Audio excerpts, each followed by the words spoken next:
pelayananmu. Ya, baik ya. Terima kasih hambanya Pak Pendeta Pardosi. Selamat pagi semuanya, saudara-saudaraku yang dikasihi Tuhan Yesus. Salam sehat untuk kita semuanya di pagi hari ini. Kita jumpa kembali dalam ibadah saat teduh kita pada hari Senin 16 Oktober 2023. Puji Tuhan, sehat semuanya ya Bapak Ibu semuanya. Oke, terima kasih. Mari kita berdoa untuk menyambut firman Tuhan. Kita tundukkan hati kita, mari kita berdoa. Benar Bapa di surga, pelayanan yang Tuhan percayakan bagi kami menjadi berkenan kepadamu ya Bapa, oleh karena Engkau telah mengaruniakan kepada kami tugas tanggung jawab di dalam kasih karunia Tuhan ini. Kami sukacita dan kami damai sejahtera, kami bergembira di dalam melaksanakan semua tanggung jawab kami. Kami percaya penyertaan kasih karunia Tuhan selalu menguatkan kami semua. Terima kasih untuk semua saudara-saudara kami yang sudah berkenan hadir pagi hari ini untuk menyambut kebenaran firman-Mu. Kami percaya Tuhan Yesus semuanya menjadi sukacita bagi kami, damai sejahtera bagi kami, keluarga kami semuanya, dan berkat bagi banyak orang. Kami bersyukur atas firman-Mu ya Bapa. Kami sambut di dalam nama Tuhan Yesus kami berdoa. Haleluya. Amin. Amin. Puji Tuhan. Saudara-saudaraku yang dikasihi Tuhan Yesus, kita kembali lagi ke kitab Roma pasal 10. Ya, dan besok kita sudah lanjut ke Roma pasal 11 dan pada pagi hari ini saya menyampaikan bagian yang terakhir dari Roma pasal 10. Ya, puji Tuhan, saudara-saudaraku semuanya secara konsisten bisa hadir setiap pagi untuk bersama-sama kita diperlengkapi oleh firman Tuhan. Mari saudaraku, Roma pasal 10 kita buka Alkitab kita. Ya, Roma pasal 10 kita baca. Saya akan membacakan untuk kita saudara-saudaraku dari ayatnya yang ke-16 sampai 21. Ya, ini bagian yang terakhir yang akan kita dengarkan bersama ya di Roma pasal 10 ini ya. Saya baca dari ayatnya yang ke-16 sampai ayatnya yang ke-21. Ya, Roma pasal 10. Tetapi tidak semua orang telah menerima kabar baik itu. Yesaya sendiri berkata, Tuhan, siapakah yang percaya kepada pemberitaan kami? Jadi iman timbul dari pendengaran, dan pendengaran oleh firman Kristus. Tetapi aku bertanya, adakah mereka tidak mendengarnya? Memang mereka telah mendengarnya. Suara mereka sampai ke seluruh dunia, dan perkataan mereka sampai ke ujung bumi. Tetapi aku bertanya, adakah Israel menanggapnya? Pertama-tama Musa berkata, aku menjadikan kamu cemburu terhadap orang-orang yang bukan umat, dan membangkitkan amarahmu terhadap bangsa yang bebal. Dan dengan berani Yesaya mengatakan, aku telah berkenan ditemukan mereka yang tidak mencari aku telah menampakkan diri kepada mereka yang tidak menanyakan aku. Tetapi tentang Israel, ia berkata, sepanjang hari aku telah mengulurkan tanganku kepada bangsa yang tidak taat dan yang membantah. Tentang Israel itu ya. Ya. Jadi di sini judul perikopnya dibuat dalam Alkitab berbahasa Indonesia, ketidakpercayaan Israel. Nah, Bapak Ibu Saudara yang dikasihi Tuhan Yesus, kita sudah mempelajari begitu detail ya bagian-bagian ini dari Roma pasal 9, pasal 10, dan kita selesaikan pasal 10 pagi hari ini luar biasa. Ini adalah episode yang ke-54 ya. Luar biasa, puji Tuhan. Ya, saudara yang dikasihi Tuhan Yesus, hari Sabtu pagi kita sudah memperdengarkan tentang topik dari bagian ini, yaitu fokus kebenaran yang harus kita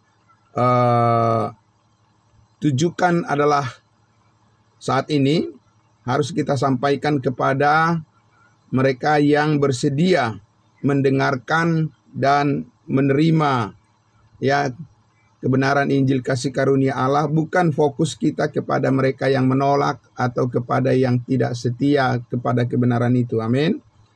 Ya, yang percaya. Jadi yang mau percaya kepada Injil kasih karunia Allah, kita fokus untuk terus memberitakan kepada mereka, bukan kepada mereka yang menolak ya. Nah, dan juga kepada orang-orang percaya yang tentunya setia terus di dalam memberitakan Injil kasih karunia Allah ini. Ya, sebagai tubuh Kristus kita fokus di dalam komunitas orang-orang kudusnya Tuhan. Ya, yang selalu diberikan kerendahan hati, kerinduan untuk senantiasa kita menyuarakan terus ya tanpa henti ya Injil keselamatan, Injil kasih karunia Allah, kabar baik itu ya.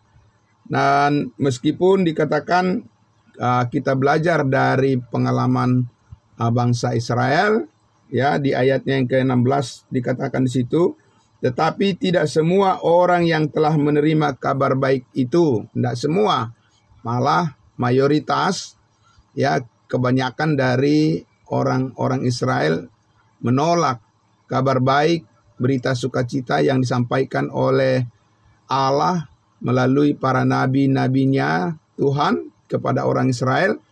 Ya, meskipun waktu yang cukup panjang diberikan kepada mereka untuk meresponi kehendak Allah, supaya mereka percaya kepada kerajaan sorga yang sudah dijanjikan dan diberikan kepada mereka. Tapi kebanyakan dari orang-orang Israel itu memang tidak peduli ya, mengabaikan panggilan Tuhan untuk kebaikan mereka ya. Dan itu tentu mereka punya tanggung jawab, tidak bisa berdalih karena dikatakan tadi di situ ya, di ayatnya yang ke-18, tetapi aku bertanya, adakah mereka tidak mendengarnya? Memang mereka telah mendengarnya. Suara mereka sudah sampai ke seluruh dunia dan perkataan mereka sampai ke ujung bumi. Tetapi aku bertanya, adakah Israel menanggapnya, meresponnya? Ya, dikatakan bahwa Musa telah mengalami tekanan yang begitu berat di dalam tugas pelayanan memimpin bangsa Israel itu ya, dan juga Yesaya juga sama juga di zamannya ketika dia menyampaikan terus kabar baik dari Tuhan untuk masa depan mereka bangsa Israel, tapi kebanyakan dari mereka itu membantah begitu ya. Orang dikatakan mereka adalah setiap hari dikatakan tadi di ayat 21, tetapi tentang Israel ia berkata, sepanjang hari aku telah mengulurkan tanganku memanggil ya, menuntun ya bangsa yang tidak taat dan yang membantah. Luar biasa Tuhan itu ya. Dia selalu panjang sabar menuntun orang-orang yang membantah, orang-orang yang sangat dikasihi tapi mereka tidak sadar gitu ya. Mereka tidak sadar diri ya, istilahnya orang bilang belagu gitu ya. Orang-orang Israel itu mereka begitu banyak kebaikan Tuhan yang telah diberikan kepada mereka. Pertolongan Tuhan sangat luar biasa pada mereka ya. Mereka dilepaskan dari perbudakan, mereka dituntun oleh Tuhan dari musuh-musuh mereka. Mereka dilepaskan, kepada mereka dikaruniakan tanah perjanjian ya, yang berlimpah susu dan madu untuk menjadi kesejahteraan mereka ya, tapi mereka sendiri nggak sadar diri. Mereka selalu membantah gitu ya. Ya, mereka sok pintar gitulah kira-kira, kan begitu ya. Nah, jadi orang-orang yang tidak tahu diri, itu kita lihat, belajar dari situ Bapak Ibu Saudara yang dikasihi Tuhan Yesus. Nah, kita melihat bahwa itu adalah kegagalan daripada bangsa Israel untuk meresponi panggilan akan kehendak Tuhan bagi kehidupan mereka. Tetapi Bapak Ibu Saudara, kita lihat bahwa rencana Tuhan adalah rencana Tuhan. Amin. Rencana Tuhan tidak mungkin gagal. Ya, tidak mungkin gagal. Makanya kita lihat, ya, Allah selalu memperhitungkan rencananya akan tergenapi pada finalnya adalah karena ia harus menyelamatkan setiap orang yang percaya kepadanya. Meskipun itu dikatakan hanya sisanya, jumlah dari minoritas, ya. Karena Tuhan itu bukan bergantung pada suara manusia, ya. Tuhan bergantung pada kebenarannya. Ya, walaupun orang Israel itu hanya sebagian kecil saja yang percaya dan mengikuti setia kepada firman Allah, berdasarkan jumlah yang sedikit itulah Tuhan akan mewujudkan rencananya bagi mereka. Amin. Ya, dan kita akan lihat itu ke depan ya dalam pembahasan kita, bahwa mulai dari dulu kita lihat ya hanya sisa jumlah yang terkecil saja dari orang Israel itu yang mau taat kepada firman Allah, yang mau meresponi kehendak Allah. Bukan jumlah yang terbesar. Jumlah yang terbesar, yang mayoritas mereka ya adalah orang-orang yang sangat memberikan contoh yang jelek, ya, memberikan contoh yang tidak pantas ditiru, karena mereka selalu membantah firman Allah. Mereka selalu menolak firman Allah, bahkan mereka menyalibkan Mesias Yesus Kristus dengan suara mayoritas, ya kan? Salibkan dia, kata mereka. Walaupun bahkan Pilatus juga tahu bahwa Yesus tidak bersalah, ya, dan imam-imam tahu juga bahwa Yesus tidak bersalah, ya, tapi mereka memaksa untuk menyalibkan Yesus karena hati mereka memang semata-mata sudah sangat jahat, gitu ya. Jadi mereka gelisah terus, tidak bisa mereka damai sejahtera, tidak bisa tenang. Jadi selalu mencari perkara yang mengada-ada, begitu ya. Dan itu pasti ada, sudah kita tahu mereka akan berhadapan dengan hukuman tersendiri di masa yang akan datang, yaitu di mana bangsa Israel harus diperhadapkan ke masa sengsara besar di bumi, di bawah tekanan dan paksaan pemerintahan daripada antikristus. Mereka akan didera, mereka akan dihukum seberat-beratnya, dan sampai mereka mengerang kesakitan dalam penderitaan itu, dan mereka akan berteriak-teriak, mereka akan menyuarakan pertobatan mereka akan mencari Mesias, ya. Tapi yang mencari itu hanya jumlah sedikit saja dikatakan, ya. Dan dari 12 suku bangsa Israel itu ada, kita lihat di Wahyu pasal 7 itu 144.000 ada orang-orang Israel yang tetap setia, mereka siap menderita, memberitakan Injil Kerajaan Sorga, ya, dan mereka siap dipenggal bahkan kepalanya mati, ya, dan karena pemberitaan Injil Kerajaan Sorga mereka harus berhadapan dengan maut, ya. Tapi kita lihat walaupun sisanya seperti itu, jumlah yang sedikit, Tuhan akan tetap melaksanakan kehendaknya, dan melalui jumlah yang sedikit itu kerajaan sorga akan diwujudkan di tengah-tengah dunia ini pada masa kedatangan Yesus yang kedua kali nantinya.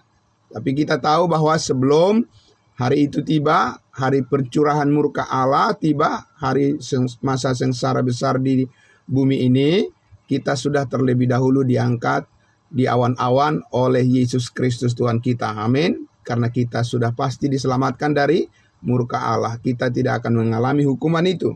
Nah, Bapak Ibu Saudara yang dikasihi Tuhan Yesus, saya mengajak kita untuk melihat di dalam Yesaya 64, ya, karena ini bagian yang terakhir dari pembahasan kita untuk Roma pasal 10, saya mengajak kita untuk melihat dulu bagaimana kesetiaan janji Allah kepada bangsa Israel, walaupun dari jumlah yang sedikit saja yang percaya kepadanya, yang setia kepadanya, tetap juga janji akan kerajaan sorga itu akan dipulihkan kepada mereka. Ya, kita lihat di Yesaya 64, ya, begini kira-kira gambaran daripada pemulihan daripada bangsa Israel suatu saat nanti, ya. Saya akan membacakan untuk kita di ayatnya, Yesaya 64 ayatnya, ya. Saya membaca mulai dari ayat 6, ya. Saya membaca demikian firman Tuhan. Demikianlah kami sekalian seperti seorang najis, dan segala kesalehan kami seperti kain kotor. Ya, kami sekalian menjadi layu seperti daun, dan kami lenyap oleh kejahatan kami seperti daun dilenyapkan oleh angin. Tidak ada yang memanggil namamu atau yang bangkit untuk berpegang kepadamu, sebab engkau menyembunyikan wajahmu terhadap kami dan menyerahkan kami ke dalam kekuasaan dosa kami. Jadi, ya, nanti akan kita lihat itu di Yesaya pasal 11, bahwa bangsa Israel dibuat oleh Tuhan tertidur nyenyak. Begitu, ya, mereka tidak bisa mendengarkan panggilan suara Tuhan lagi setelah waktu yang diberikan Tuhan kepada mereka telah diakhiri, dan akhirnya, ya, tertutup sudah panggilan itu kepada mereka, maka telinga bangsa Israel itu menjadi tuli. Ya, mereka tidak bisa mendengar panggilan Tuhan untuk keselamatan mereka, ya. Nah, itu karena dosa mereka dikatakan. Di ayatnya, ya, jadi dikatakan situ, engkau menyembunyikan wajahmu terhadap kami. Walaupun teriak-teriak, ya, berseru-seru, tidak ada kesempatan buat mereka lagi. Begitu, ya. Karena sebelum tiba waktunya Tuhan, ya, bagaimanapun mereka tidak bisa mendapatkan kerajaan itu. Mereka tidak bisa menikmati janji Tuhan kepada mereka sebagai bangsa. Saat ini, kalau orang-orang Israel mau diselamatkan, secara pribadi mereka harus percaya kepada salib Kristus. Ya, kalau tidak, mereka tidak akan diselamatkan. Karena orang Israel saat ini akan diselamatkan sama seperti kita bangsa lain, yaitu melalui iman kepada salib Kristus, yang mana darah Kristus yang sudah mengampuni segala dosa kita sekali untuk selama-lamanya, dan setiap orang yang percaya dimeteraikan dengan Roh Kudus, dan Roh Kudus membaptiskan setiap orang percaya itu ke dalam tubuh Kristus yang kekal. Ya. Nah, Bapak Ibu Saudara yang dikasihi Tuhan Yesus, kita lihat di ayat yang ke-8, tetapi sekarang ya Tuhan, Engkau Bapa kami tanah liat, dan Engkaulah yang membentuk kami, dan kami sekalian adalah buatan tangan-Mu. Siapa yang menyerukan ini, Bapak Ibu Saudara? Yang menyerukan ini adalah sisa dari orang Israel yang diselamatkan nanti. Ya, ini adalah suara minoritas. Gitu, ya. Nah, kita lihat di pasalnya yang ke-65. Ya, kita lihat. Dikatakan ayat 1, aku telah berkenan memberi petunjuk kepada orang yang tidak menanyakan aku. Aku telah berkenan ditemukan oleh orang-orang yang tidak mencari aku. Aku telah berkata, ini aku kepada bangsa yang tidak memanggil aku. Nah, ini Tuhan Yesus pada saat nanti datang kedua kali ke bumi ini, di Bukit Zaitun, ya, di tengah-tengah bangsa Israel. Nah, inilah suara Tuhan kepada mereka, ya. Ayat 2, sepanjang hari aku telah mengulurkan tanganku kepada suku bangsa yang memberontak, yang menempuh jalan yang tidak baik dan mengikuti rancangannya sendiri. Suku bangsa yang menyakitkan hatiku senantiasa di depan mataku dengan mempersembahkan korban di taman-taman dewa dan membakar korban di atas batu bata. Mereka itu suka menyembah berhala, ya, orang-orang Israel itu, ya. Secara mayoritas mereka lebih suka menyembah berhala, berkhianat kepada Tuhan. Mereka sudah tahu kebenaran, mereka sudah diberkati, mereka mempunyai janji, mereka mengenal Tuhan, ya, melalui kitab suci. Tapi mereka sendiri sengaja menyembah berhala dan mereka mengabaikan Tuhan. Nah, itulah jahatnya hati mereka, ya, Bapak Ibu Saudara. Dan kita lihat di ayatnya yang ke-8. Ya, Yesaya 65. Beginilah firman Tuhan, seperti kata orang, jika pada tandan buah anggur masih terdapat airnya, janganlah musnahkan itu. Nah, itu sebab di dalamnya masih ada berkat, masih ada sisa. Jadi Tuhan tidak akan menghancurkan mereka seluruhnya. Ya, Tuhan tidak akan melupakan mereka semuanya. Itu yang kita bahas di Roma pasal 9, pasal 10, pasal 11. Bahwa Tuhan akan mengingat janjinya kepada mereka. Melalui siapa? Melalui jumlah yang sedikit, sisa yang masih tetap setia kepada Tuhan. Ya, demikianlah aku akan bertindak oleh karena hamba-hambaku, yakni aku tidak akan memusnahkan sekaliannya. Siapa yang diingat oleh Tuhan? Mayoritas yang diingat oleh Tuhan tidak. Ya, Tuhan mengingat minoritas, yaitu sisa daripada bangsa Israel yang tetap setia kepadanya. Amin. Nah, itu puji Tuhan luar biasa. Jadi Tuhan tidak bilang, oh karena kalian cuma sedikit yang percaya kepadaku dan setia kepadaku, berarti bubar. Tuhan tidak mengatakan seperti itu, ya. Ya, aku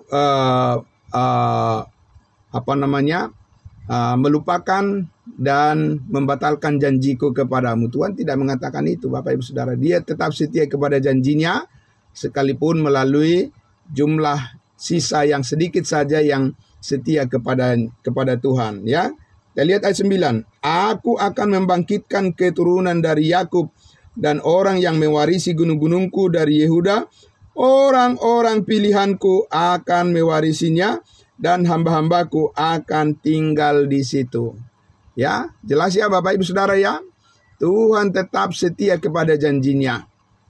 Ya, itu yang sangat luar biasa. Tuhan tetap setia kepada janjinya. Ya, di ayatnya yang ke-12 dikatakan, aku akan menentukan bagi kamu pedang dan kamu sekalian akan menekuk lutut untuk dibantai. Dan oleh karena ketika aku memanggil kamu tidak menjawab, ketika aku berbicara kamu tidak mendengar, tetapi kamu melakukan apa yang jahat di mataku dan lebih menyukai apa yang tidak berkenan kepadaku. Nah itu ya, itulah pernyataan Tuhan kepada mayoritas daripada umat pilihannya yang tidak mau mendengarkan panggilan Tuhan untuk mereka bertobat dan kembali kepada kebenaran Tuhan. Jadi Tuhan katakan di situ, ketika aku berbicara kamu tidak mau mendengar, ya, dan kamu melakukan apa yang jahat di mataku dan lebih menyukai apa yang tidak berkenan kepada Tuhan. Nah, ini adalah merupakan gambaran daripada ya saat ini Bapak Ibu Saudara, orang-orang di muka bumi ini yang mengabaikan panggilan Tuhan untuk menerima salib Kristus, menerima keselamatan oleh salib Kristus, dan hanya dikatakan sisanya saja yang diselamatkan.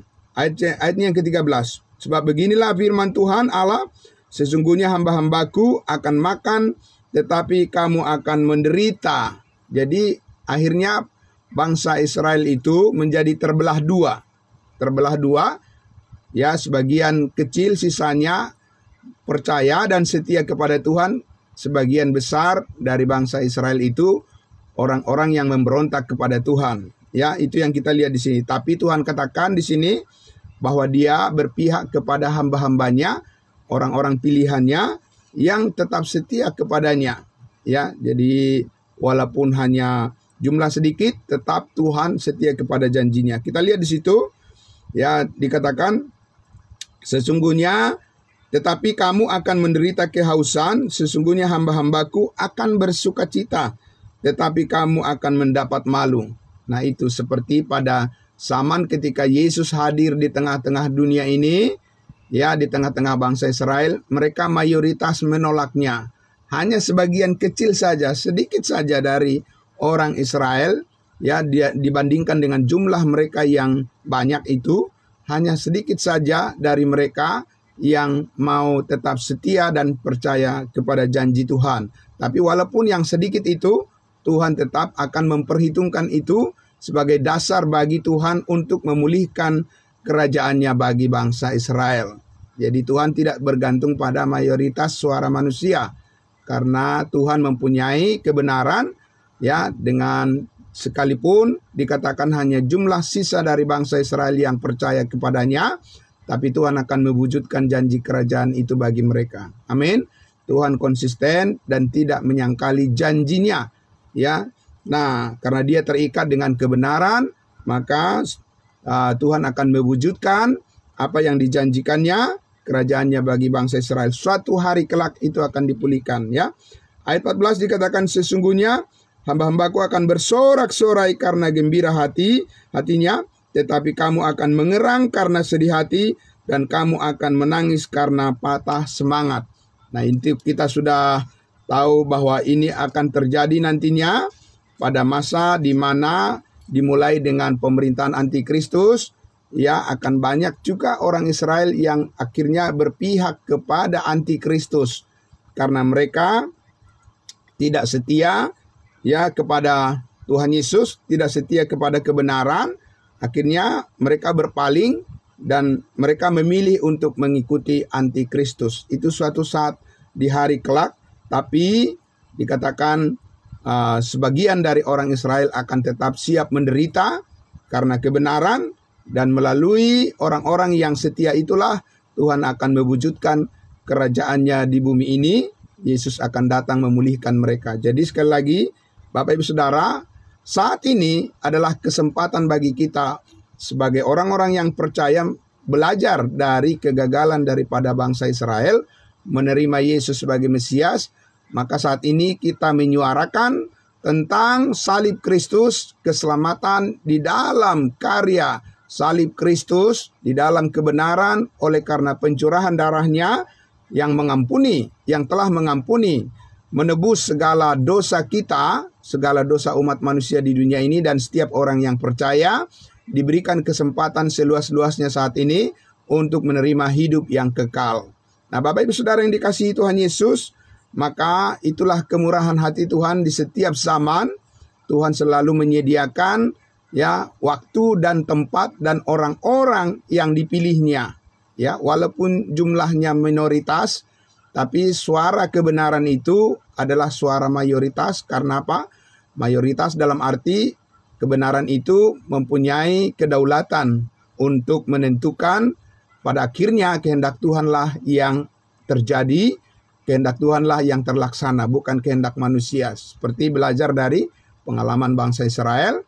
Meskipun mereka mayoritas menolak Yesus Kristus, tetapi jumlah yang sedikit murid-muridnya itu tetap menjadi patokan bagi Allah untuk mewujudkan janji setianya kepada mereka. Bapak Ibu Saudara yang dikasihi Tuhan Yesus, karena itulah dikatakan di Roma pasal 10 bacaan kita di awal tadi, di ayat 17-nya, jadi iman timbul dari pendengaran, dan pendengaran oleh firman Kristus. Kenapa kita terus harus menyuarakan kebenaran ini, Bapak Ibu Saudara yang dikasihi Tuhan Yesus? Supaya orang-orang mendengar apa yang seharusnya, yang patut mereka imani, yang patut mereka percayai, dan yang menyelamatkan setiap orang yang percaya saat ini adalah karena mereka menerima, ya, karya penebusan, pekerjaan yang sudah selesai, yang dikerjakan oleh Kristus di atas kayu salib. Paulus jelas sekali mengatakan, sebab oleh karena kasih karunia kamu diselamatkan melalui iman, itu bukan hasil usahamu, tetapi pemberian Allah yang cuma-cuma. Itu bukan hasil pekerjaanmu. Jangan ada orang yang memegahkan diri. Bapak Ibu Saudara yang dikasihi Tuhan Yesus, saat ini miliaran orang di dunia ini yang hidup, mereka mengaku pengikut Kristus. Tetapi Bapak Ibu Saudara yang dikasihi Tuhan Yesus, kita patut bertanya, apakah mereka sudah menjadi bagian dari orang yang sudah diselamatkan? Apakah mereka orang yang sudah mengenal kebenaran kasih karunia Allah? Karena kita tahu Bapak Ibu Saudara, ya, mayoritas manusia di dunia ini selalu meyakini hal yang salah, yang keliru tentang keselamatan. Mereka selalu mengatakan berusaha berbuat baik supaya diselamatkan. Ya, Bapak Ibu Saudara yang dikasihi Tuhan Yesus, Paulus mengatakan keselamatan itu adalah karena kasih karunia, pemberian cuma-cuma, bukan karena usaha kerja keras, bukan karena perbuatan baik, tapi semuanya adalah karena pemberian Tuhan secara cuma-cuma kepada setiap orang yang percaya kepada salib Kristus, sebab semuanya telah dikerjakan oleh Yesus Kristus oleh darahnya yang kudus. Dia menyucikan kita dari segala dosa dan kesalahan kita. Yesus berkata, sudah selesai. Amin. Maka kita menerima pengampunan itu melalui iman kepada salib Kristus, bukan karena usaha kerja keras kita dan perjuangan kita, Bapak Ibu Saudara yang dikasihi Tuhan Yesus. Bapak Ibu Saudara yang dikasihi Tuhan Yesus, karena itulah kita fokus kepada siapa? Fokus kepada mereka yang mau mendengarkan pemberitaan kabar baik itu. Itu yang dikatakan oleh Rasul Paulus tadi ya. Jadi fokus kepada mereka yang mau merespon, ya, mau menyambut kebenaran itu. Bukan fokus kepada mereka yang membantah, mereka yang menolak, mereka yang mencibir, mereka yang menghina. Tapi Tuhan fokus kepada mereka yang mau menerima kebenaran itu. Bapak Ibu Saudara yang dikasihi Tuhan Yesus, kita sangat bersyukur hari ini saudara-saudaraku, kita terus memperdengarkan suara kebenaran ini, ya, supaya banyak orang yang mendengar, karena iman timbul dari pendengaran, bukan timbul dari penglihatan, bukan timbul dari mimpi, tapi iman keselamatan itu timbul, iman itu bisa terbit adalah karena orang mendengar dan percaya kepada kebenaran salib Kristus. Puji Tuhan Bapak Ibu Saudaraku yang dikasihi Tuhan Yesus. Itulah firman Allah yang kita renungkan pada pagi hari ini. Kita sangat bersyukur Bapak Ibu Saudara, pagi hari ini kita mengawali ucapan syukur kita kepada Tuhan. Dan kita serahkan semuanya. Biarlah Tuhan yang menolong kita, melayani Dia, melakukan kehendak-Nya. Karena kita percaya dikatakan Alkitab, upahmu besar di surga. Amin. Mari kita berdoa. Bapa dalam surga, terima kasih, kami sangat bersyukur pagi hari ini. Engkau telah memberkati kami dengan segala kebaikan firman-Mu. Biarlah banyak jiwa yang mendengarkan kebenaran Injil-Mu, banyak jiwa yang dimenangkan, memuliakan Engkau Bapa di surga. Terima kasih, kami bersyukur dalam nama Tuhan Yesus kami berdoa. Haleluya, amin. Terima kasih, Tuhan memberkati kita semuanya. Selamat pagi, selamat beraktivitas. Shalom, salam kudus buat kita semua. Terima kasih.